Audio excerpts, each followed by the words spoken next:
ప్రమాదవశాత్తు RTC bus driver ఆరోగ్య పరిస్థితి నిలకడ తప్పడంతో ప్రయాణికులతో ఉన్న ఆర్టీసీ బస్సు చెట్ల పొదల్లోకి దూసుకెళ్లిపోయింది. దీంతో బస్సులో ప్రయాణిస్తున్న సుమారు 25 మంది వరకు ఉండగా పలువురికి స్వల్ప గాయాలు కాగా పెద్ద ప్రాణాపాయం తప్పింది.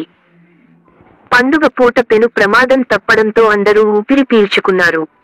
ఒక్కసారిగా ఘటన చోటు చేసుకోవడంతో బస్సులో ఉన్న ప్రయాణికులు భయాందోళనకు గురయ్యారు. పూర్తి వివరాలు ఈ విధంగా ఉన్నాయి. నిజామాబాద్ నగరంలోని మాధవ్ నగర్ బైపాస్ రోడ్డులో ప్రయాణికులతో ఉన్న ఆర్టీసీ బస్సు అదుపు తప్పి రోడ్డు పక్క గుంతలోకి దూసుకుపోయింది. నిజామాబాద్ డిపో 1కు చెందిన బస్సు ప్రమాదానికి గురికాగా బస్సు ముందు అద్దాలు ధ్వంసమయ్యాయి. ఈ ప్రమాద ఘటనలో సుమారు 25 మంది వరకు గాయాల పాలయ్యారు. ఎలాంటి ప్రాణాపాయం చోటు చేసుకోలేదు.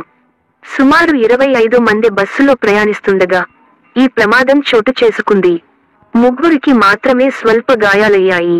ఒక్కసారిగా రోడ్డుపై నడుస్తున్న బస్సు అదుపు తప్పి రోడ్డు పక్కకు తీసుకోకపోవడంతో బస్సు దూసుకుపోయింది. దీంతో ప్రయాణికులు భయంతో కేకలు వేశారు. డ్రైవర్ బస్సు నడుపుతుండగా బ్లడ్ ప్రెషర్ తగ్గడంతో డ్రైవర్కి కళ్ళు మూతలు పడడంతో ఈ ఘటన చోటు చేసుకుంది. అటుగా వెళుతున్న వాహనదారులు, స్థానికులు ప్రయాణికులు బస్సుల నుంచి బయటపడడానికి సహకరించారు.